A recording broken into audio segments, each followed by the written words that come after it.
Hi, നമ്മൾ ഇന്ന് discuss ചെയ്യാൻ പോകുന്നത് 2025 നടന്ന ഒരു പരീക്ഷയുടെ പ്രധാനപ്പെട്ട ഒരു പ്രീവിയസ് ക്വസ്റ്റ്യൻ ആണ്.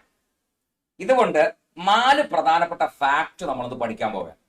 4 ഓപ്ഷനിലുള്ള 4 പ്രധാനപ്പെട്ട ഫാക്ട്സ്. അപ്പൊ റെഡിയല്ലേ? നമുക്ക് നോക്കാം. ക്വസ്റ്റ്യൻ വായിച്ചു നോക്കടാ. അസ്ഥിയുടെ ശരിയായ വളർച്ചയ്ക്കും കേടുപാട് പരിഹരിക്കാനും സഹായകമായ സവിശേഷ കോശങ്ങൾ ചുവടെ നൽകിയിട്ടുണ്ട്.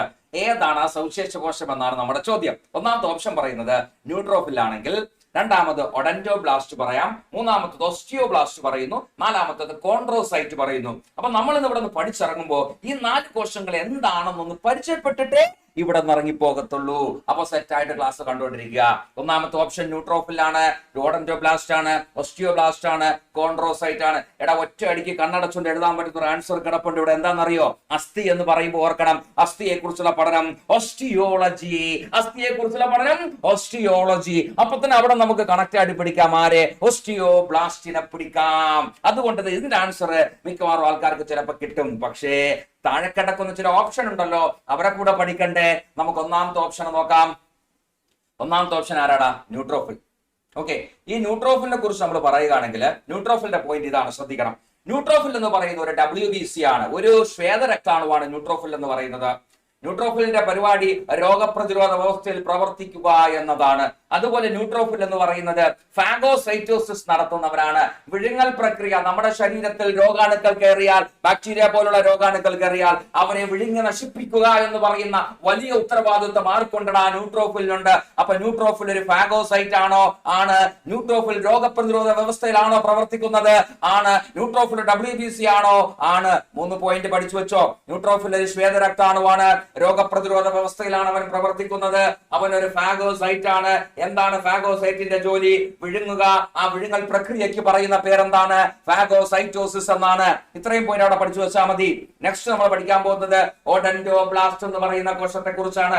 ഓഡന്റോളജി എന്ന് പറയുന്നത് പല്ലിനെ കുറിച്ചുള്ള പഠനം. പല്ലിനെ കുറിച്ചുള്ള പഠനം ഓഡന്റോളജി. അപ്പൊ പല്ലിലെ ഒരു കോശമാണ് ഓഡന്റോബ്ലാസ്റ്റ് എന്ന് പറയുന്നത്. നിന്റെ പല്ലിൽ കാണപ്പെടുന്ന ഒരു കോശത്തിന്റെ പേരാണ് ഓഡന്റോബ്ലാസ്റ്റ് എന്ന് പറയുന്നത്. എവിടെ കാണുന്നു? എന്താണ് അവന്റെ ജോലി എന്ന് പഠിക്കണ്ടേ? നിന്റെ പല്ലിന്റെ മധ്യഭാഗത്തായിട്ട് ഒരു ക്യാവിറ്റി ഉണ്ട്. ആ ക്യാവിറ്റിയുടെ പേര് പൾപ്പ് ക്യാവിറ്റി എന്നാണ്.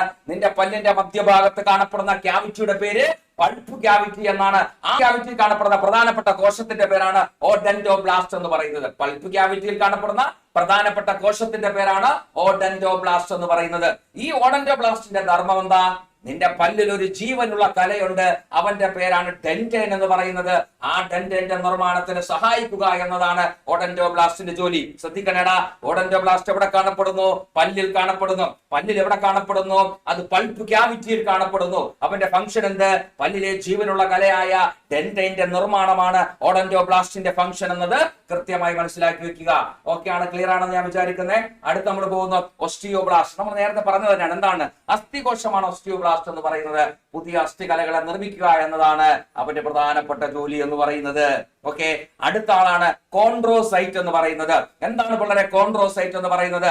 കോൺട്രോസൈറ്റ് എന്ന് പറയുന്നത് ഒരു തരുണാസ്ഥി കോശമാണ്. എന്താണ്? തരുണാസ്ഥി കോശം. തരുണാസ്ഥി കോശം എന്ന് പറയുമ്പോൾ തരുണാസ്ഥി നിർമ്മിച്ചിരിക്കുന്ന, അല്ലെങ്കിൽ തരുണാസ്ഥിയുടെ മാട്രിക്സ് എന്ന് പറയുന്ന ഭാഗം നിർമ്മിച്ചിരിക്കുന്ന കോശത്തിന്റെ പേരാണ് എന്തെന്ന് പറയുന്നത്? കോൺട്രോസൈറ്റ് എന്ന് പറയുന്നത്. എന്താണ് അവന്റെ പേര്? കോൺട്രോസൈറ്റ്. നമ്മൾ പറയാറില്ലേ സിനിമയിലേക്ക്, ഓ സീൻ കോൺട്ര എന്ന് പറയില്ലടാ, അതുപോലെയാണ് കോൺട്രോസൈറ്റ് എന്ന് പറയുന്ന സാധനം. ക്ലിയർ ആണല്ലോ? അപ്പൊ കോൺട്രോസൈറ്റ് ആരാണ്? ഒരു തരുണാസ്ഥി കോശത്തിന്റെ പേരാണ് കോൺട്രോസൈറ്റ്. തരുണാസ്ഥിയുടെ മാട്രിക്സ് നിർമ്മിച്ചിരിക്കുന്നത്, അത് പരിപാലിക്കപ്പെടുന്നതും ആരാണ്ട? കോൺട്രോസൈറ്റ് ആണെന്ന് മനസ്സിലാക്കുക. അപ്പൊ 4 പിടിയിട്ടില്ലേ? ഇവിടെ നമ്മുടെ ആൻസർ എന്താണ്? ഇവിടെ നമ്മൾ ആൻസർ എന്ന് പറയുന്നത് ഓസ്റ്റിയോബ്ലാസ്റ്റ് ആണ്. ഓക്കെ, അപ്പൊ 4 പോയിന്റ് ക്ലിയർ ആണല്ലോ. അപ്പൊ മറ്റൊരു സെഷനിൽ മറ്റൊരു ചോദ്യവുമായി വീണ്ടും കാണുമ്പോഴേക്കും ബൈ, താങ്ക് യു.